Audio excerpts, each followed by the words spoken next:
Bonjour, bonjour. Nous laissons rentrer les... Bonjour. Voilà. Je vois que certains sont toujours en train de se connecter. Je vois bonjour Bonjour. Olivier. Je ne vais peut-être pas citer tout le monde. Ça fait beaucoup de monde. Bonjour. Bonjour. Alors, on va attendre une demi-minute, mais pas trop longtemps pour essayer de respecter le timing. Et évidemment, essayer aussi de, comme vous êtes tous très occupés, vous avez certainement des réunions tout de suite après, essayer de respecter l'horaire. Donc, en attendant que la majorité se connecte, donc je vous souhaite la bienvenue. Je présente les excuses de François et Magali qui n'ont pas pu être là aujourd'hui, donc ils m'ont demandé de les remplacer pour l'introduction de ce Let's CY. Et la thématique de ce Let's CY concerne l'excellence de la recherche à l'international.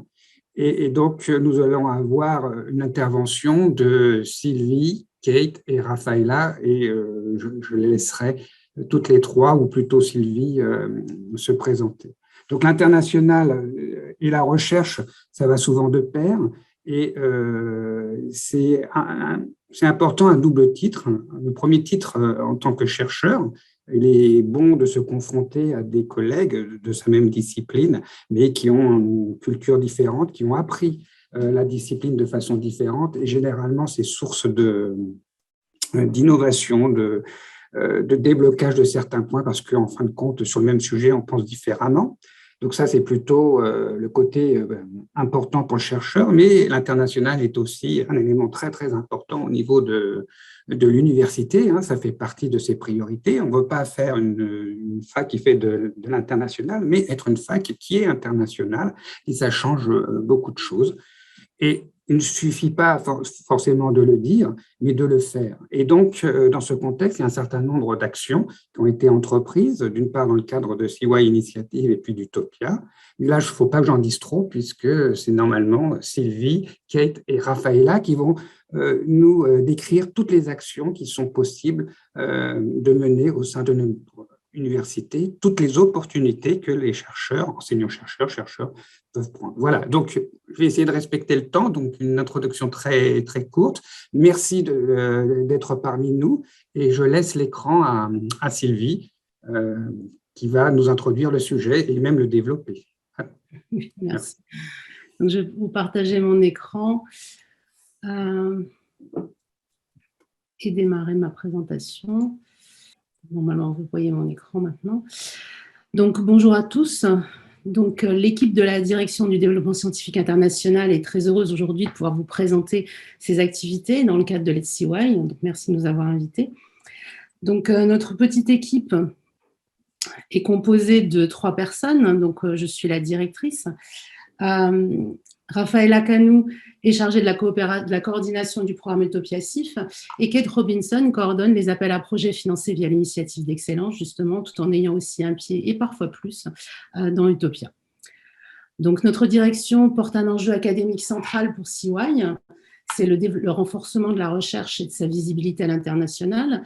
Donc, pour ça, nous soutenons l'émergence de nouveaux projets scientifiques avec nos partenaires, qu'ils soient nationaux, européens ou internationaux, la structuration des coopérations internationales, bien entendu, pour qu'il y ait un certain cadre, justement, de développement, la promotion et la visibilité de la recherche de haut niveau, en espérant, justement, amener tous les résultats de la recherche de CY à une visibilité au plus haut niveau. On soutient également, bien entendu, la mobilité des chercheurs et nous comptons aussi soutenir la coopération avec le monde socio-économique, puisque c'est très important pour justement tous les challenges sociétaux qui nous attendent. Donc, nos outils se positionnent techniquement par rapport à 2 grandes sources de financement. Tout d'abord, le financement national avec l'initiative d'excellence et les financements européens avec l'Alliance Utopia. Et on voit aussi émerger donc, des financements mixtes, comme dans le cadre du programme Utopia Co-Tutelle, qui est effectivement financé par les fonds propres de plusieurs, et j'espère bientôt tous les partenaires d'Utopia. Donc, on va maintenant entrer plus dans les détails de tous ces programmes et je vais laisser la parole à Kate qui va commencer par la présentation des appels à projets CY Initiative. bonjour à tous. Tu peux passer le slide. L'appel à projet CY Initiative a été lancé en 2017 et est organisé autour de 5 programmes. Il y a le Fellows and Residence qui est géré par CY Advanced Studies, dont je ne vais pas parler aujourd'hui. Et ensuite, un groupe de 3 programmes. Donc, programme Ambition, je peux vous parler, merci, qui vise à soutenir pour une durée de 4 ans des programmes de recherche ambitieux portés par une équipe de recherche de CY et qui auront un effet de levier significatif sur la dynamique scientifique, l'impact et la visibilité de l'équipe porteuse. Les demandes de financement peuvent aller jusqu'à 400 000 € et peuvent inclure le recrutement de doctorants et postdoctorants, ainsi que l'investissement et le fonctionnement. En 2021, 4 projets ont été financés pour un total de 815 000 €. Ensuite, nous avons le programme Émergence, qui a pour but d'accompagner le développement de projets de recherche prometteurs afin de permettre l'avancée des travaux de recherche en vue de la préparation d'une demande de soutien financier externe au niveau national ou européen. Les demandes de financement peuvent aller jusqu'à 50 000 €.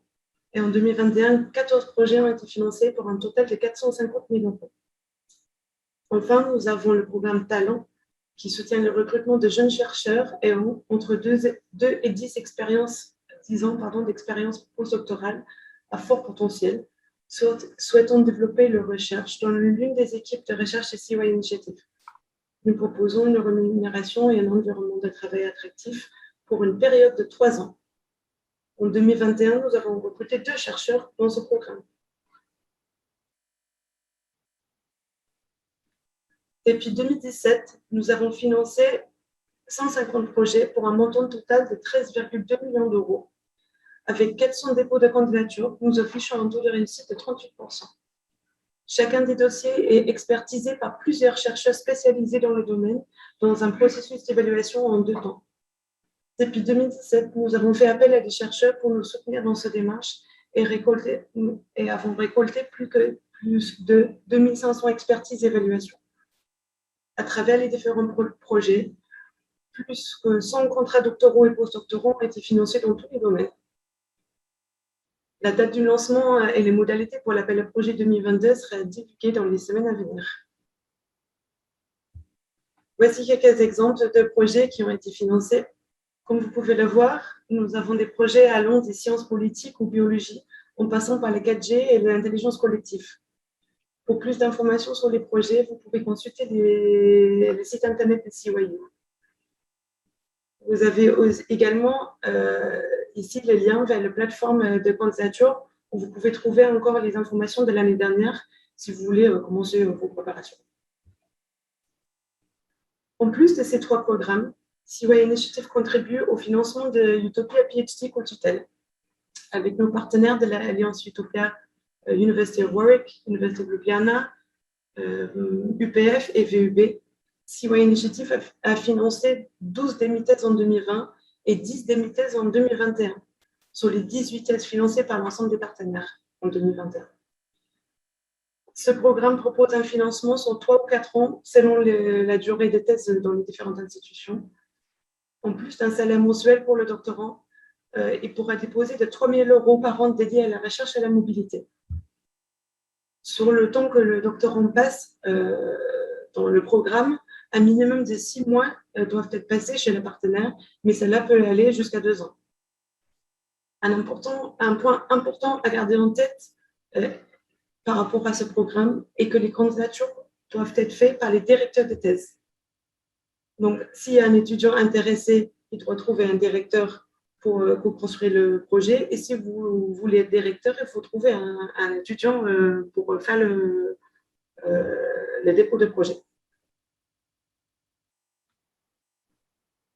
Si vous êtes déjà doctorant à CY et vous n'êtes pas inscrit dans Utopia PhD Co-Tutelle, nous avons aussi quelque chose pour vous, des dispositifs DocMoc financés par Utopia Université avec des fonds provenant de l'Union européenne vous donnent accès à 5 000 € pour des visites de courte durée entre 4 et 6 semaines. Le but est d'enrichir l'expérience et permettre des collaborations de recherche qui peuvent, par exemple, déboucher sur des publications communes, des projets de recherche, etc.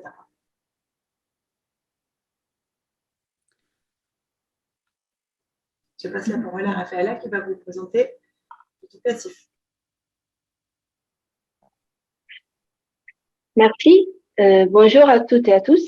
Dans le cadre du soutien de la recherche de niveau postdoctoral, la Direction du développement scientifique international travaille à la coordination du projet Utopia Science and Innovation Fellowship Program, Utopia CIF, qui donne l'opportunité aux jeunes docteurs de poursuivre leur recherche dans un contexte stimulant et international, et aux chercheurs des universités partenaires de pouvoir recruter et intégrer des talents dans leur groupe de recherche. Utopia CIF est coordonné par CY et compte la participation des 6 universités partenaires de l'Alliance Utopia, notamment CY, Vrije Universiteit Brussels, l'Université de Göteborg, l'Université de Ljubljana, l'Université Pompeu Fabra et l'Université de Warwick. Le programme est cofinancé par Utopia et l'Union européenne et l'action Marie Skłodowska-Curie, pour un budget total de 10,2 millions d'euros, dont 4,6 par Utopia. Utopia CIF vise à sélectionner 76 fellows sous 4 ans, dont 20 seront recrutés à Cergy, et surtout 7 postes ouverts sous le second call. La sélection de la cohorte 2021, lancée l'année dernière, a permis le recrutement de 16 fellows. Et le second appel vient d'être lancé le 20 septembre et sera ouvert jusqu'au 10 janvier 2022. Enfin, nous avons le plaisir de vous inviter au premier événement public du programme Utopia CIF, le kick-off meeting de la première cohorte. L'événement se tiendra en ligne le jeudi 14 octobre de 10h à 16h et la session de l'après-midi de 14h à 16h sera dédiée à la présentation des fellows de la première cohorte et de leur projet de recherche. Le programme et les liens vers les inscriptions viennent de vous être envoyés dans le chat. D'abord, quels sont les avantages du programme Utopia CIF? La liberté académique pour les fellows de poursuivre leurs idées de recherche originales et l'encadrement par des superviseurs engagés et attentifs à la future carrière de leurs fellows. Un programme de formation et d'activités dédié pour le développement de compétences transversales, un salaire attractif au niveau européen et des avantages tels qu'un budget de recherche et de voyage, la mobilité internationale grâce à un séjour chez les partenaires du projet, et bénéficier de l'opportunité d'interagir avec un environnement de recherche qui s'étend sur 6 campus européens avec plus que 15 000 chercheurs et l'accès à des infrastructures de niveau. Je repasse la parole à Kate pour la mobilité chercheur. Merci. En fait, non, c'est moi qui vais reprendre. Ah si, désolée. C'est pas grave. Donc justement, bon, Kate et Rafaela viennent de vous présenter les programmes de mobilité plutôt axés vers les jeunes chercheurs. Et donc, vous me direz, qu'est-ce qu'il y a pour les chercheurs un petit peu plus seniors? Qu'est-ce qu'on a au menu? Donc, au menu, justement, on a le Researcher Mobility Program, de son petit nom RMP, qui est donc accessible aux chercheurs et enseignants-chercheurs de CY Initiative et des autres universités partenaires Utopia, qui est aussi ouvert aux postdoctorants, donc on laisse toujours la porte ouverte aux jeunes chercheurs. C'est un appel ouvert qui est mis en place depuis juillet 2020, donc forcément la mobilité en plein juillet 2020 avec les événements qu'on connaît, ça n'a pas trop bien marché encore parce que les gens étaient un petit peu coincés chez eux, donc on espère que maintenant, en fait, avec les bonnes nouvelles qu'on a d'un petit peu partout, on va pouvoir voir arriver les propositions, les demandes de tous ces chercheurs et que nous allons pouvoir donc soutenir ces chercheurs. Alors l'idée c'est quoi? C'est de favoriser, soutenir ou initier des collaborations au sein d'Utopia, donc de permettre ainsi l'intégration de nos communautés de recherche et de partager notamment les infrastructures de recherche qui sont différentes d'une université à l'autre et qui sont parfois très très intéressantes pour des chercheurs d'une autre université. Donc, ça consiste en quoi? Ce sont des visites courtes de 2 à 3 semaines pour un budget inférieur à 3 000 €. Donc, c'est un démarrage. C'est un des nombreux outils que les chercheurs peuvent utiliser pour entamer ou un petit peu soutenir leur collaboration. Donc, voilà, c'est un outil de plus que vous pouvez utiliser. Enfin, Utopia a lancé la Young Leader Academy récemment, qui a pour objectif de booster le démarrage de la carrière de chercheurs prometteurs. Donc, nous avons sélectionné une première cohorte de 20 chercheurs qui seront aussi ambassadeurs Utopia, que vous découvrirez durant la prochaine Utopia Week en novembre à Barcelone. Donc, l'Académie proposera des formations et soutiendra les projets ambitieux de ces chercheurs et aura aussi à cœur de promouvoir l'interdisciplinarité. Enfin, des séminaires mensuels et des événements ouverts aux chercheurs d'Utopia seront une belle opportunité pour vous tous de voir plus en détail ces fameux projets soutenus par les Young Leaders. Donc voilà, pour tout renseignement relatif au projet financé dans le cadre d'Utopia, vous pouvez aller sur le site internet d'Utopia à la rubrique opportunités et là vous verrez tous les programmes qui vous sont proposés.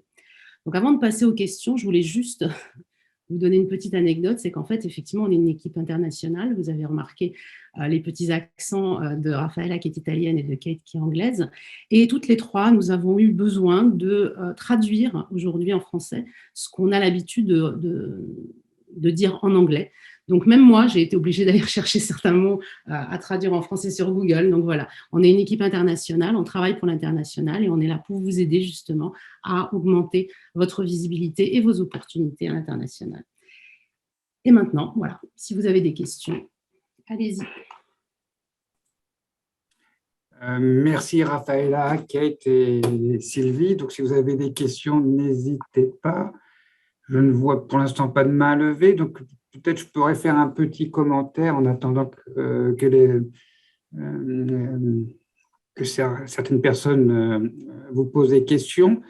La LPR s'était fixé 30% de réussite aux ANR et je vois que dès le départ, on a été dans l'appel à projet CY Initiative bien au-delà. Donc, on l'a fait plus tôt et mieux que l'ANR puisque le taux de réussite est de 38%, ce qui est excellent. Et ce qui fait que ça doit inciter les collègues à répondre aux appels à projets. Et s'ils ne l'ont pas la première année, eh ben, ça veut dire qu'ils peuvent l'avoir la deuxième année parce qu'il suffit simplement de remodeler sa proposition pour qu'elle soit ensuite retenue par le jury.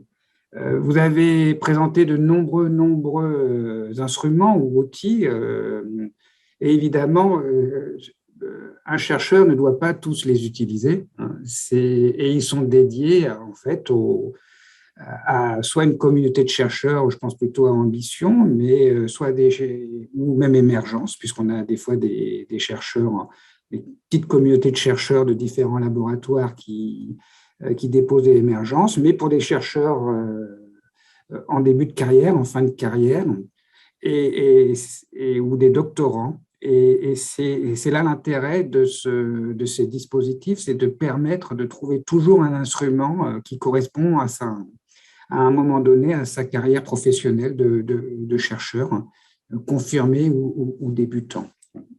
Donc, c'était les petites remarques que je voulais faire. Je ne sais pas s'il n'y a toujours pas de questions. Comment? Je ne vois pas si quelqu'un lève la main. Cécile a une question. Alors, on y va alors. Que dois-je faire pour voir les questions? Bonjour, merci pour cette présentation. J'avais une question ponctuelle sur la co-tutelle et puis une autre question aussi. Sur la co-tutelle, vous avez dit que c'était 6 mois dans l'université. Alors moi aussi, j'ai des problèmes de traduction host, d'accueil. Je croyais que c'était 1 an, mais peut-être que ça a changé ou… Non, c'est 6 mois minimum, mais avec une préférence pour 1 an. Ah oui, d'accord. 2 ans. Un an ou carrément la moitié, c'est ça, 2 ans sur les 4 plutôt. D'accord. Et j'avais une autre question par rapport au postdoc CIF et à Talent. Est-ce que je comprends bien que Talent, c'est pour des post-doctorants, enfin des docteurs plus expérimentés quand même, et dans le cadre d'un projet peut-être davantage en autonomie sur 3 ans? Oui, c'est à partir de 2 ans après le doctorat. Donc, en principe, ils auront pu déjà faire un postdoc. A priori, on va avoir eu un premier poste. Ça dépend. Mais… Oui. Et dans le cadre de CIF, en fait, on a un petit peu de tout. En fait, on a des gens, l'année dernière, on a eu énormément de candidatures, des gens qui étaient en train de soutenir leur thèse, qui ont eu juste à peine eu le temps de la soutenir, mais qui ont eu parfois des thèses assez longues, dépendant de l'endroit d'où ils venaient. Et puis, on a des gens qui sont plus seniors, qui ont déjà plusieurs postdoctorats à leur actif. Donc, là aussi, en fait, c'est pas restrictif, c'est pas restreint à un type particulier, mais on peut avoir de tout. Donc, voilà. Mais donc, pour talent, a priori, il faut déjà avoir fait un postdoc, c'est ça? Parce que le temps qui passe, il y a des docteurs qui ne trouvent pas immédiatement de poste, ni de postdoc. Pour autant, ils ont continué la recherche, ils ont des profils intéressants. Oui, ça part du moment. Il y a un dossier intéressant, hein, Kate, Oui, et puis il y a l'idée que c'est quelqu'un avec un projet un peu porteur et qui peut être intéressant aussi pour la communauté. Et il y a aussi un engagement à déposer un ESC, par exemple, pendant les 3 ans de Talent. D'accord, merci. Et avant de passer la parole à Olivier, c'est toujours la même chose, hein. Tous ces outils, c'est comme un couteau suisse. Il n'y a pas que Talent qui permet de recruter des postdocs, hein. Donc, il faut choisir l'instrument par rapport au projet qu'on veut développer, ou si vous identifiez parmi vos connaissances un très bon candidat postdoc et que son sujet convienne au sujet du labo et qu'il veuille venir, bah, vous pouvez le solliciter pour qu'il candidate. Voilà, il y a beaucoup d'instruments. Il faut jouer un petit peu avec les instruments de telle façon à ce que ça corresponde toujours à vos projets. Olivier? Oui, merci Frédéric. Merci pour cette présentation, hein, elle était passionnante et en fait, on connaît bien effectivement toutes les actions que vous menez. Je reviendrai sur un point, en fait, suite à pas mal de choses que j'ai vues ces derniers temps, et peut-être qu'il pourrait être un levier, en fait, pour augmenter la participation des enseignants-chercheurs dans ces projets. J'ai peut-être brisé un tabou, mais globalement, je me rends compte que beaucoup de collègues ont énormément de difficultés avec l'anglais et n'oseront pas le dire. Et n'oseront pas le dire, n'oseront pas intervenir, et pour le coup, ça crée un petit peu un blocage. Je me suis posé la question si, à travers ce projet, on ne pourrait pas tenter de mobiliser plus les collègues qui sont en difficulté en leur proposant une formation en anglais qui pourrait être partagée au niveau du réseau. Parce que, enfin, effectivement, si les uns et les autres, on n'a pas souvent, on y va, on va en anglais, on n'a pas peur d'y aller. Et tant pis si je n'ai pas le vocabulaire, tant pis si j'ai un accent épouvantable, ça ne me gêne pas. Mais je vois des collègues pour lesquels ça les bloque. Et comme ça les bloque, ils ne vont pas se lancer. Et peut-être que ce serait intéressant d'envisager quelque chose à ce niveau-là pour nos collègues, de façon à ce qu'ils soient plus acteurs et qu'ils prennent plus part à ces projets.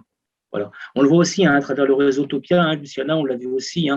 On voit aussi la difficulté de certains collègues finalement à s'impliquer beaucoup plus pour la toute simple raison qu'ils vont avoir une peur d'intervenir en anglais. Quand on a monté le projet Green Deal, rappelle-toi Luciana, on a été confronté à ce problème, c'est que les gens, au moment où on leur dit on va faire une réunion en anglais, comme ils ne maîtrisent pas parfaitement la langue, ils ont peur de paraître ridicules. Moi, je leur dis, faites comme moi, n'ayez pas peur. On sera ridicule avec mon anglais typiquement et mon accent, il n'y a aucun problème. Mais en fait, il y a un blocage.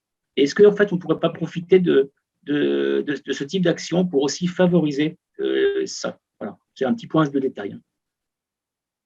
Oui, je pense que c'est vrai ce que vous dites. Je voulais juste dire pour l'AAP, il y a la possibilité de postuler aussi bien en français qu'en anglais. Après, je comprends que je ne suis pas totalement dans les réponses à votre commentaire, mais c'était juste pour l'ajouter. Les formulaires sont dans les 2 langues, toute l'information également. Et j'ajouterais aussi que pour CIF, en tout cas, par exemple, effectivement, tout est fait en anglais, mais tout est déposé en anglais par des gens qui viennent du monde entier. Et donc, c'est une opportunité, en fait, d'accueillir des gens, justement, qui ne parleront pas français de base, mais qui vont apprendre, forcément, pour communiquer à l'extérieur, mais du coup, d'essayer d'intégrer un petit peu la langue anglaise à l'intérieur du laboratoire, parce que, justement, plus on accueille de gens étrangers, plus on est bien obligé de trouver une langue support. Et effectivement, bah, voilà, c'est l'anglais parce que c'est le plus simple. Après, bon, les collègues ont peut-être aussi de meilleures connaissances, sont peut-être plus à l'aise en espagnol, etc. Tant mieux, il y a UPF. On peut aussi justement entamer des collaborations avec UPF et puis laisser un petit peu à UPF ou à VUB, par exemple, hein, où ils parlent quand même un petit peu français aussi, mais pas toujours, le soin d'écrire, en fait, de rédiger les projets. Ça peut aussi servir pour après déposer des projets dans le cadre d'un premier contact Utopia par un Researcher Mobility. On se retrouve dans un labo qui a, on l'a vu, des résultats intéressants au niveau européen. Il y a certaines universités Utopia qui réussissent très très bien au niveau européen parce qu'ils ont voilà, ils ont plus l'habitude. Quand on a quelqu'un de Warwick qui nous aide à rédiger le sujet, c'est pas mal.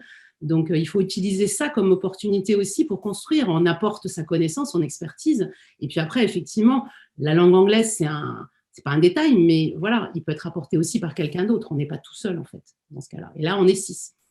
Oui, mais moi, je l'ai vécu effectivement de l'expérience depuis 1994 que je suis à Cergy. Il y a souvent des blocages de collègues qui ne participeront pas à des portages de projets européens, qui ne participeront pas à même tout simplement des projets ANR bilatéraux, parce qu'en fait, ils ne se sentent pas dans la capacité de suivre, qui ne viendront pas à des réunions qui sont en anglais, et pour ne pas être mal à l'aise. Donc là, je pense que ça crée un peu, j'ai remarqué chez certains, ça leur crée même une certaine souffrance. Et je pense qu'en fait, on peut agir là-dessus relativement facilement. Il y a moyen, je pense, d'y remédier, ou tout le moins de proposer quelque chose. Et, je pense que la réponse de Sylvie est extrêmement pertinente dans le sens que si vous faites venir des étrangers dans vos labos, ils vont parler anglais. Et le rêve, ce n'est pas le cas dans tous les labos, mais j'aimerais bien, moi, d'aller de labo en labo et de laisser traîner mes oreilles et que la langue soit l'anglais. Et on voit les gens qui n'ont pas l'habitude. En fait, c'est plutôt une question d'habitude qu'autre chose. Et s'ils parlent anglais, même si c'est de l'anglais scientifique de bas de gamme, comme ça, pas aussi développé que Cécile peut le faire, mais au moins on se comprend et puis on arrive à aligner sujet, verbe, complément. Ça passe aussi, l'internationalisation, ça vient aussi dans nos laboratoires. Il y a une question d'aller vers les autres pays, vers les autres universités, mais aussi c'est de les faire venir chez nous. Et ça peut aussi débloquer, parce que je ne suis pas sûr qu'une formation, il y a des cours en anglais à l'université, chaque année, il y a un appel au peuple pour qu'ils suivent les cours, mais je ne suis pas sûr que ce soit l'élément déterminant. L'élément déterminant, c'est faites venir 2, 3, 4 postdocs et doctorants dans vos labos et vous allez voir, ça va changer les choses. Et puis, il y a toute une partie qui se fait par écrit, et même si on n'est pas bon en anglais, en écrit, ça se voit moins, même si les phrases sont plus simples, et quand même, un dossier qui est bien construit, même avec un anglais pas terrible, il passe. L'inverse ne passe pas. Voilà, il faut quand même dédramatiser. Mais je comprends, Olivier, et pour l'avoir, moi, je ne suis pas très fluent in English, et des fois, quand je peux éviter, déjà en français, j'évite les réunions, mais alors en anglais, quand je peux les éviter, je le fais. Et donc, c'est vrai. Et donc, la meilleure façon, c'est de faire venir les étrangers dans nos labos. Et on y arrivera, je crois que c'est le côté le plus efficace. Cécile. Et puis après, Annabelle. Oui, non, très rapidement, j'avais travaillé sur cette question en tant que chargée de mission pour le réseau des CMI au niveau de la France. Et du coup, j'avais échangé beaucoup avec les collègues de sciences exactes, puisque la plupart des CMI, ce sont des sciences exactes. Et en effet, il y avait un blocage psychologique et puis il y avait cette notion du tout ou rien. Alors que je leur disais, mais si vous faites un cours en anglais ou vous faites venir un doctorant anglais pendant un de vos cours et que vous échangez avec lui, déjà, voilà, vous avez fait 10% de votre cours en anglais, et puis c'est déjà ça pour une première année.